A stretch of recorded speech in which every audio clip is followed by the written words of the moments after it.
Oke, balik lagi bersama kita di Q&A Didimax. Oke, di sini ada salah satu mentor Didimax. Boleh perkenalkan dirinya, Master? Boleh, nama saya Syam. Saya adalah salah satu mentor di PT Didimax Berjangka dan saya lebih fokus untuk data-data fundamental untuk analisisnya dan juga ada teknikalnya juga dan indikator. Berarti Master lebih dominan ke fundamental ya? Betul, selain dari sisi teknikal juga saya sering memperhatikan atau mempertimbangkan sisi fundamental karena dampaknya juga kan kita tahu bahwa fundamental itu cukup tinggi ya, kayak gitu. Kalau fundamental, oh iya kemarin nih sempat kan ada NFP. Nah, kemarin hasil NFP itu yang kemarin gimana, Master? NFP, NFP yang untuk bulan Juli sekarang ya 2020 ini sedikit unik sih. Yang pertama dari jadwal perilisannya itu maju 1 hari. Yang biasanya kita tahu bahwa NFP itu dirilis pada hari Jumat ya. Nah kalau untuk hari bulan Juli ini NFP dirilis pada hari Kamis. Nah karena kebetulan untuk tanggal 1 Juli 2020 ini Bank US-nya libur, Independent Days ya di Amerikanya. Jadi digeser ke hari Jumat dan untuk hasilnya pun saya katakan ya sedikit berbeda dengan hasil-hasil yang sebelumnya. Seperti kita tahu bahwa biasanya hasil dari NFP itu akan tidak jauh berbeda dengan hasil dari ADP, Automatic Data Processing ya. Nah, kalau untuk kali ini itu ada perbedaan yang cukup signifikan. Nah, itu yang menurut saya cukup unik. Dan dampaknya juga cukup bagus sih kalau misalnya kita lihat ke market ya, walaupun nggak ke semua mata uang, tapi ke beberapa mata uang major, terutama SAU atau emas itu dampaknya lumayan tinggi lah kalau misalnya kita lihat ya dibanding dengan ADP-nya pas hari Rabu sebelumnya. Hasilnya itu untuk NFP-nya sendiri itu positif ya, untuk USD ya, walaupun dampak penguatannya itu hanya saat saja karena untuk saat ini US dollar itu masih dianggap aset yang cukup beresiko untuk dibeli. Jadi orang-orang atau para investor itu lebih memilih untuk membeli aset-aset safe haven, salah satunya yaitu emas. Jadi penguatannya hanya sesaat lalu kemudian dia kembali lagi ke rank yang sebelumnya. Berarti kemarin itu high impact untuk SAU. High impact untuk semua sih sebetulnya, untuk terutama major pair. Tapi yang kita lihat dampaknya atau impactnya yang paling cepat dan signifikan itu di emas, di SAU ya. Oh, gitu ya. Oke, kita langsung ke pertanyaannya aja ya, Master. Oke. Tadi kan tentang NFP. Nah, ini kita ada pertanyaan nih yang nanya-nanya nih di Facebook kita, di Instagram kita nih. Ada Master. Oke, pertanyaannya sebenarnya untuk kita memulai trading yang untuk fundamentalnya sebelum teknikal, apa aja sih harus dipersiapin untuk fundamentalnya? Buat teman-teman yang masih baru terjun di bisnis forex dan mau istilahnya mau untuk mulai belajar menganalisa berdasarkan data-data fundamental, sebenarnya simple aja sih. Kalau dari saya cuma satu hal yang harus kita perhatikan, yaitu mulai memperbanyak referensi dengan membaca, baik itu di media digital ataupun yang lainnya. Kita bisa mencari source atau sumber-sumber yang kredibel yang bisa kita jadikan pegangan atau acuan.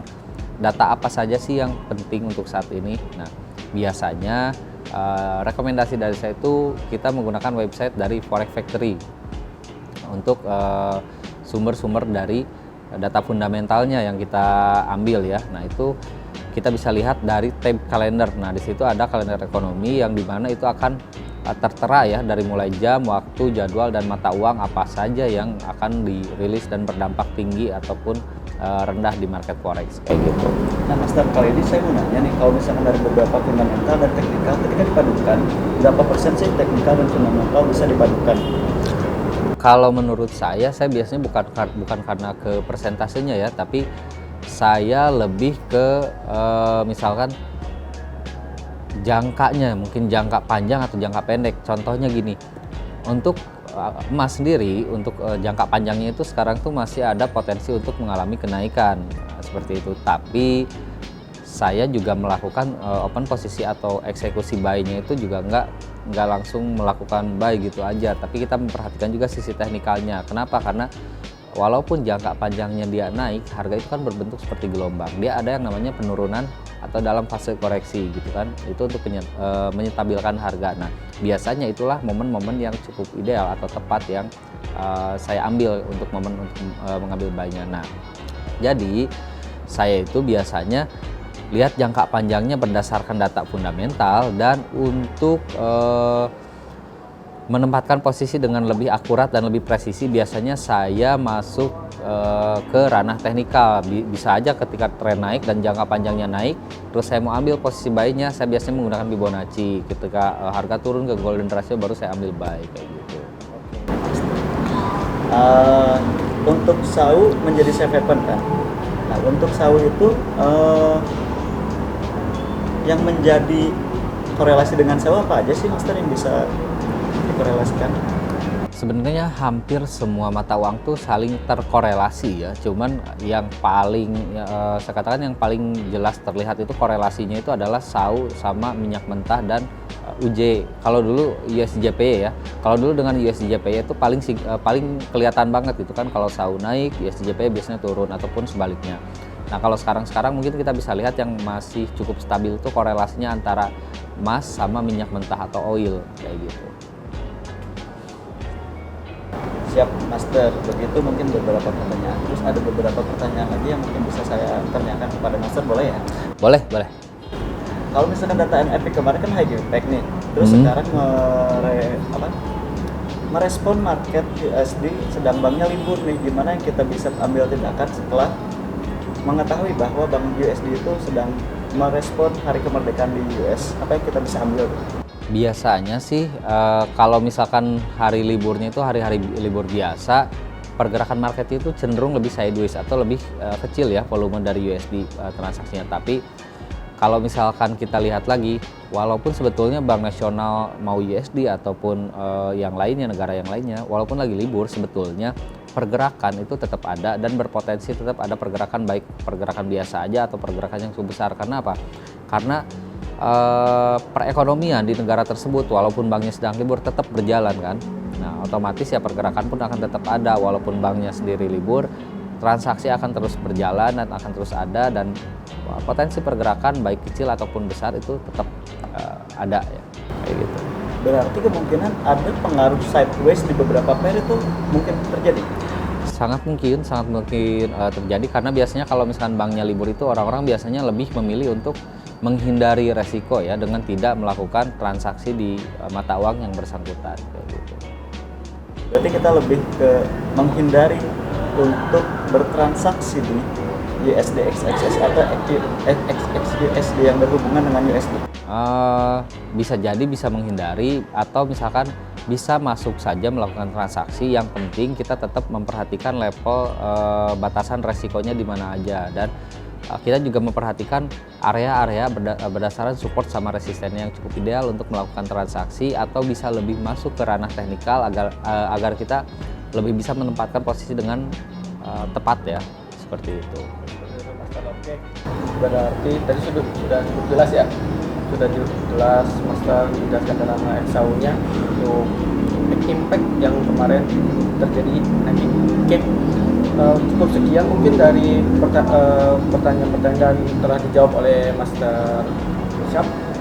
Oke, ada pesan-pesannya untuk trader di luar sana, Master?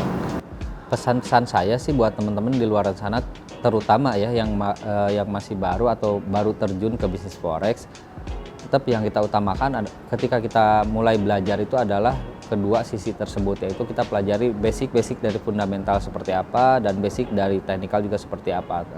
Teman-teman juga sebenarnya bisa datang ke sini ya untuk belajar langsung, untuk bertanya langsung seperti apa dari mulai basic sampai dengan mahir. Teman-teman tinggal datang aja, karena di sini kita menyediakan edukasi sama bimbingan secara gratis buat teman-teman yang mau serius terjun di bisnis forex kayak gitu. Oke, berarti tinggal datang aja ke mana, Master? Tinggal datang aja ke tempat kami di Jalan Garuda nomor 88 Bandung, di Jalan Andir ya, tepatnya mungkin dekat Bandara Hussein. Nah, di situ ada mentor-mentor yang nanti bakal nemenin teman-teman untuk belajar, yang bakal nanti ngebimbing juga teman-teman untuk belajar kayak gitu. Oke, itu tapi setiap hari itu ada edukasinya kan? Ada di sini yang standby ya untuk mentor sendiri itu ada 4, ada saya, ada Mas Chenli, Master Aib, dan Master Abdul. Nah, itu yang ada di ranahnya masing-masing, ada yang teknikal, ada yang fundamental, ada yang psikologis trading, dan yang lainnya seperti itu. Oke, berarti tinggal teman-teman tinggal datang aja ke sini dan semua itu gratis ya? Betul, teman-teman tinggal datang aja ke sini, tinggal siapkan sarana buat tradingnya aja. Selebihnya nanti ada yang bimbing dari mulai basic sampai dengan bisa jadi trader mandiri. Kayak gitu. Oke, terima kasih waktunya Mas Syam. Dan Sama-sama. terima kasih juga telah menjawab pertanyaan-pertanyaan dari teman-teman kami yang pernah menanyakan. Oke. Oke, sekian dari kami. Jangan lupa like and subscribe. Itu Didi Mac Forex dan Didi Max. We are number one.